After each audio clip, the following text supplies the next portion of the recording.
My name is Kate. Richard proposed to me a year and a half ago. After dating him for a year and a half, I agreed to marry him. He wouldn't mind me working even after marriage. What a wonderful man he is. That's what I thought, and he was actually way better than what I deserved. But when I went to greet his father after our engagement, things became a bit worrying. He lived in the rural areas, and it seemed like he wasn't too happy about our engagement. But he started yelling once he heard our story. What? You're a woman, but you're going to keep your job after marriage? Huh? Is there anything wrong with that? Richard is the heir of my company who'll soon take over. His wife has to support my son, my company, and the household. It turns out that his company had been thriving since his grandfather's generation, and it was pretty famous in the area, but the size was pretty small. Richard argued against his father. Our company hasn't been able to catch up with the trend, and it's gonna go bankrupt soon enough. I can't take over a company like that. I already have a job. Working hard as a normal employee is unacceptable in our bloodline of CEOs. His father bitterly glared at me. If you want her as a wife, educate her properly. This stupid woman right here said she'll keep her job even after getting married. Housework and a job. It's impossible to keep a balance. Women should just shut up and do housework. That's a typical patriarchal household. In a small rural town, his family had always been the CEO of a company consisting of his relatives. So he seemed like he was used to sounding bossy. Your name is Kate? If you want to work so bad, I'll hire you as a part-time worker at my company. You better thank me. Why do I have to give up my job as a full-time employee at a large company in a city for a part-time job at a tiny company in this rural town? When I was shocked by his confusing actions, Richard whispered to me. Apparently, in this rural town, there weren't many places where women can find a job. So it seemed like there were many women who hoped to get a job at his company. With the slogan, "A comfortable working environment."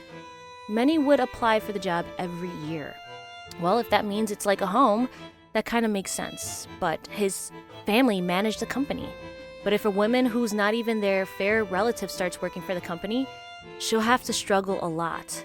She not only would be bossed around at work, but she would be forced to do the laundry and cook dinner as unpaid overwork. Watching my father-in-law brag about his company forever gave me a headache. In order to have him approve of our engagement, I decided to be logical. Our engagement is a matter between just us. We're here to tell you about our engagement, but I don't think you have the right to badmouth our decision.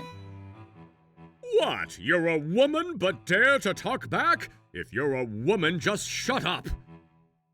He would continue to point out about me being a woman. Moreover, I will never approve of such an aggressive woman as your wife. Break off the engagement now. Get out of my room. he yelled at us and tried to forcefully separate us.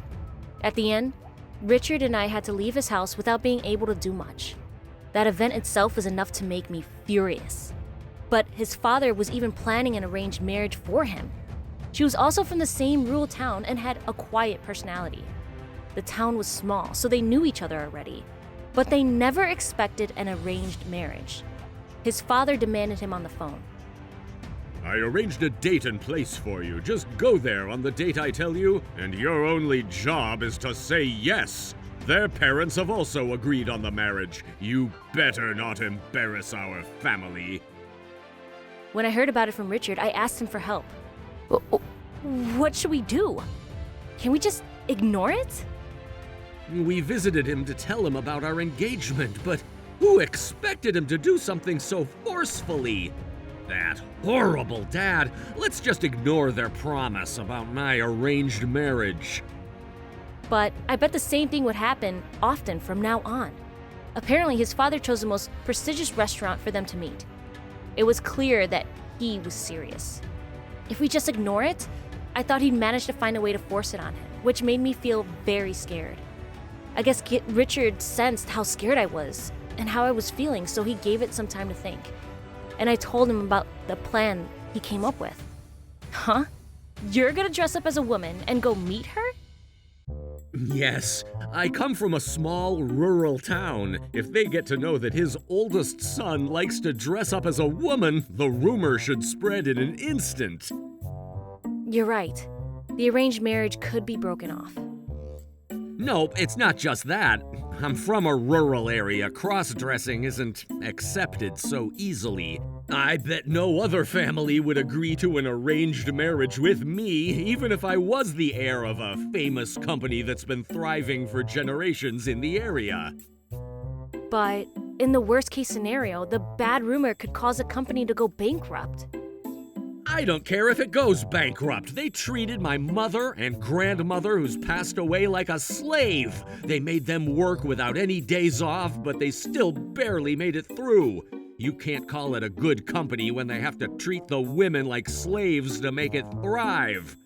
I have no intention to be the heir of the company. I see. Okay then, I'll help you as much as I can. On his big day, I asked my friends who were a makeup artist and hairstylist for help, and did my best to make Richard look like a girl. As expected from a professional makeup artist, my friend applied a very feminine makeup on Richard. Moreover, we rented a gorgeous kimono from a clothes rental shop and had them dress Richard. They perfected his hair as well, and he headed to a place he would meet them, and I secretly observed them from a distance. His father and the girl's parents who were waiting for them at the venue were shocked when he saw Richard dressing like a woman. Long time no see. It's me, Richard. I can't give birth, but I'll devote myself to her. His father's furious voice ripped through the echoes of Richard's weird laugh. What the hell? Richard, what are you thinking? I always thought that I wanted to be the wife rather than getting myself a wife. I just wanted to let you know. When Richard winked through his heavy makeup, the other family dodged with a disgusted sound escaping their throat. I also pretended like I coincidentally ran into them and tried to irritate him even more. Oh, you didn't know about Richard's hobby, although you're his father? Or were you trying to keep it a secret before the marriage? His face turned very red. I don't think I have to tell you how it went after that. They quickly broke off the engagement, and the other family left as if they were trying to escape.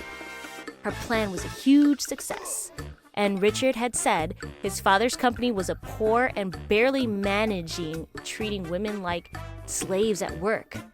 The incident caused the company to go into a continuous deficit. I heard that they'd go bankrupt anytime soon.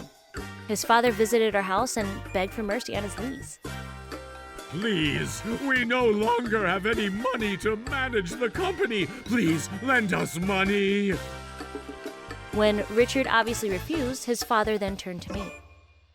Please, Kate, I heard you work for a large corporation. Women these days are talented. Hey, you must have money, right? Can you lend us some? I will never lend you money. Never. Borrowing money from a woman? Where's your pride as a man? When I talked back using those misogynistic phrases he used to say all the time, his face turned red again. Or are you going to use a woman as a main source of labor as well with the main source of money? Or, then what do you do at work? Are you just feeling triumphant hiding behind this hardworking woman? After I felt refreshed saying all the things I wanted to tell him, Richard and I kicked him out of the house. I heard that his company went bankrupt shortly after. Judging from how none of his clients nor his neighbors offered him help, I guess everyone hated his misogynistic remarks. He was upset that he ended the family legacy, and he stopped saying things that looked down on women. I told him on the phone that if he's willing, I could ask my company to hire him as a part-time worker. How was today's video? If you enjoyed it, please subscribe, like, and leave a comment. Stay tuned for more.